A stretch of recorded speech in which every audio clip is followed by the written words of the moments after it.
दृष्टांत है, एक राजा थे, तो राजा की इच्छा हो गई मुजरा देखने की है।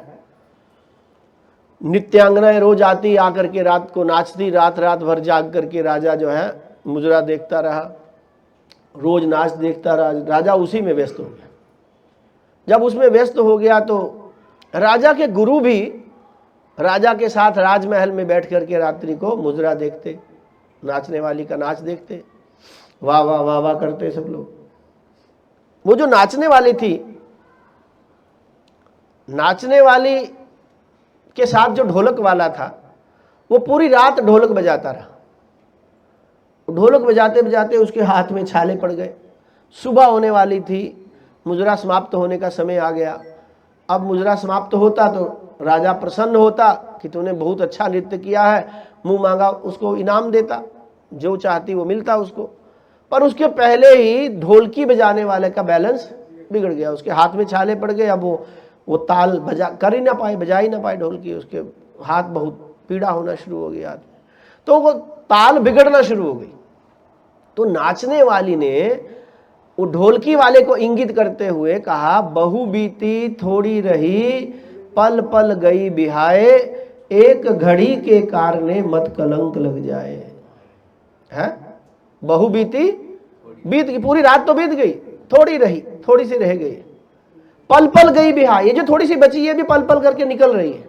एक घड़ी के कारणे मत कलंक लग जाए, थोड़ा कष्ट सह ले, रात भर तो कष्ट सहा तूने, थोड़ी सी पीड़ा और सह ले, कहीं ऐसा ना हो कलंक लग जाए, किया धरे पर सारा पानी फिर जाए, तेरे चाहे बैलेंस बिगड़ जाए, ताल बिगड़ जाए, राजा को लगे अरे सारा मजा किरकिरा कर दिया, पूरी रात की मेहनत बेकार हो जाएगी। तो एक घड़ी के कारणे मत कलंक लग जाए। उस मुजरे में राजा का लड़का भी बैठा हुआ था और राजा की कन्या भी बैठी हुई थी। तो राजा की कन्या ने अपना 9 लखा हार निकाल करके उस नाचने वाली को दे दिया। राजा को बड़ी हैरानी हुई कि मेरी लड़की ने ये 9 लखा हार इस नाचने वाली को क्यों दे दिया। अब फिर नृत्य फिर शुरू हो गया, फिर नाचना शुरू हो गया। थोड़ी देर बाद फिर उसका बैलेंस बिगड़ना शुरू हो गया। वो फिर कहने लगी, बहु बीती थोड़ी रही, पल पल गई बिहाए, एक घड़ी के कारणे मत कलंक लग जाए। जब ऐसा बोला तो राजा के लड़के ने बहुत कीमती एक अंगूठी हीरे की पहन रखी थी, वो निकाल करके उसने उस नाचने वाली को दे दी। जब नाचने वाली को दे दी, बहुत बेशकीमती अंगूठी दे दी, राजा को बड़ी हैरानी हुई कि मेरे लड़के ने क्या देख लिया इस मुजरे में, उसको क्या समझ में आया। मैं रात भर देखता रहा, मुझे कुछ समझ में नहीं आया, मेरी लड़की ने 9 लखा हार दे दिया, लड़के ने भी नवरत्न की अंगूठी दे दी, आखिर इनको क्या मिला, क्या देखा इन्होंने, क्या समझ में आया। सबसे पहले, इनसे पहले जब वो पहली बार बोली, बहु बीती थोड़ी रही, पल पल गई बिहाए, एक घड़ी के कारणे मत कलंक लग जाए, जो पहली बार जब बोली तो राजा के जो गुरु वहां बैठे मुजरा देख रहे थे, उन्होंने अपने हार से अपने गले से बहुत कीमती हार निकाला और उसको दे दिया। दूसरी बार उसकी लड़की ने दे दिया, तीसरी बार लड़के ने दे दिया। अब चौथी बार वो फिर वो बैलेंस बिगड़ा उसका, ढोलकी वाले का, तो फिर बोलने लगी, बहु बीती थोड़ी रही। राजा ने कहा बस बस बस बस बस करो, बस हो गया, बहुत हो। अब क्या हमारे राज्य को लूटना चाहती हो है? और क्या चाहिए तुझे। तो राजा ने कहा ठीक है बेहतर। राजा ने जो भी उसको पारितोषिक देना था उसको दिया, वो चली गई।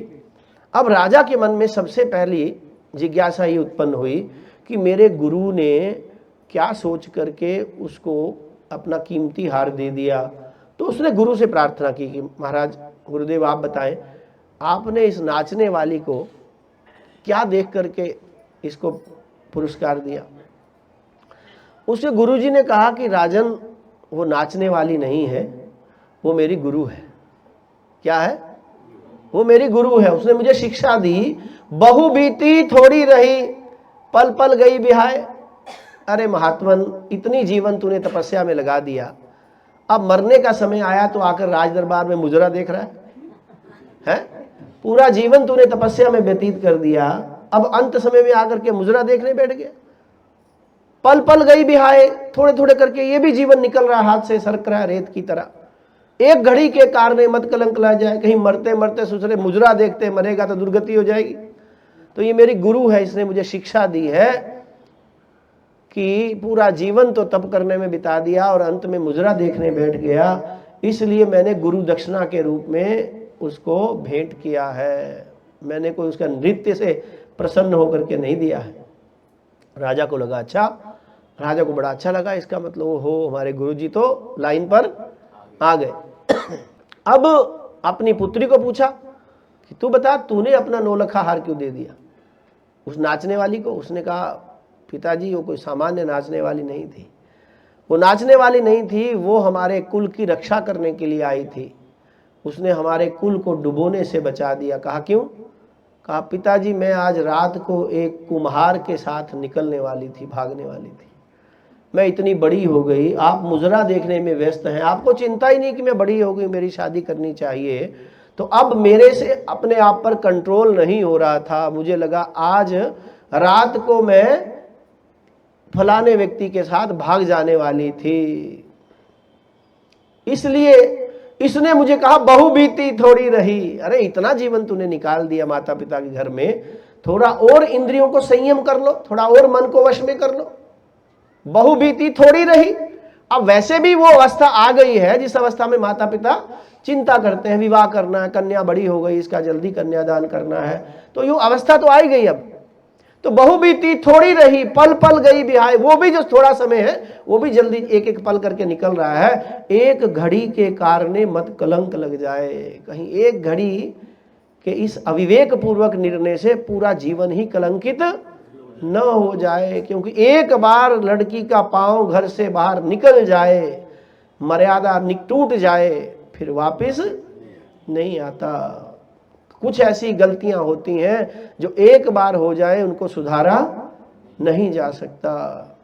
तो कहा बहु बीती थोड़ी रही, पल पल गई बिहाय, एक घड़ी के कारण मत कलंक लग जाए। इसने हमारे कुल को कलंकित होने से बचाया है, इसने मुझे जगाया है। मैं जो अपराध करने जा रही थी इसने मेरे मानस को बदल दिया है, इसलिए ये तो मेरी गुरु है। इसलिए मैंने गुरु दक्षिणा के रूप में 9 लखे हार की क्या कीमत है?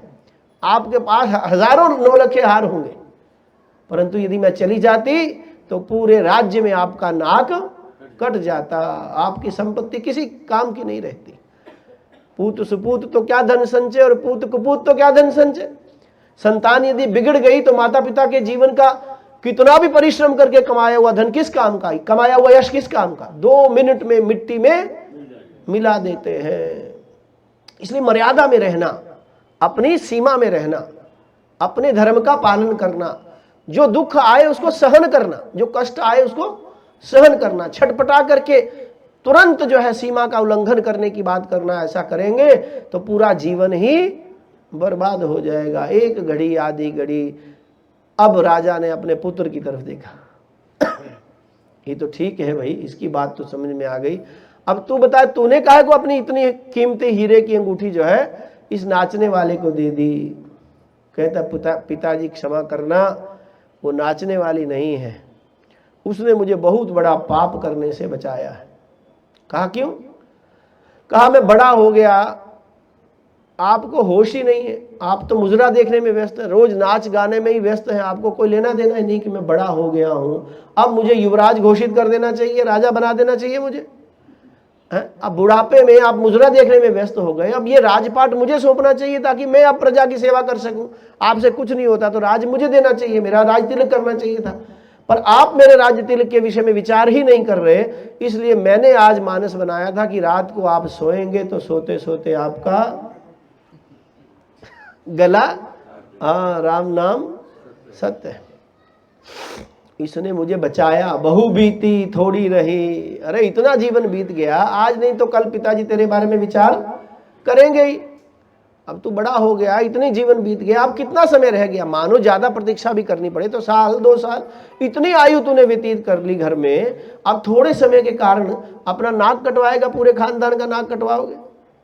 तो बहु बीती थोड़ी रही, पल पल गई बिहाय, एक घड़ी के कारण मत कलंक लग जाए। इसने मुझे और हमारे पूरे राज्य को कलंकित होने से बचाया। यदि इतना बड़ा पाप मेरे से हो जाता तो हम मुंह दिखाने योग्य नहीं रहते। इसने इतना बड़ा पाप करने से मुझे बचाया है, इसलिए गुरु मान करके मैंने गुरु दक्षिणा उसको दी है। ये कोई भी, इसकी कोई कीमत नहीं है।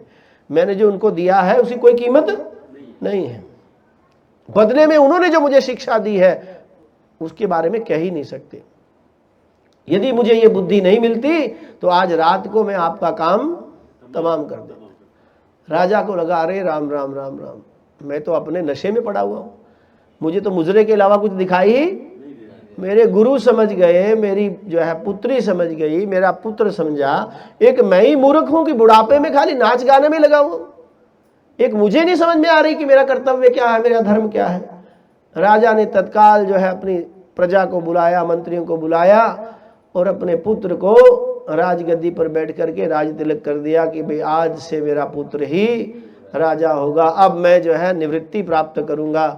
अब इसको कोई आवश्यकता हो तो हमसे पूछे, अन्यथा अब हमें राजपाट से कोई लेना देना नहीं है। और तत्काल उस कन्या के लिए योग्य वर देख करके बड़ी धूमधाम से उस कन्या का विवाह किया, उसको अपने घर में भेजा और गुरु को प्रणाम करके जंगल की तरफ रवाना हो गए। भगवान की भक्ति में लग गए। बहु बीती थोड़ी रही, पल पल गई बिहाए, एक घड़ी के कारणे मत कलंक लग जाए। इसलिए सावधान रहना चाहिए। दुख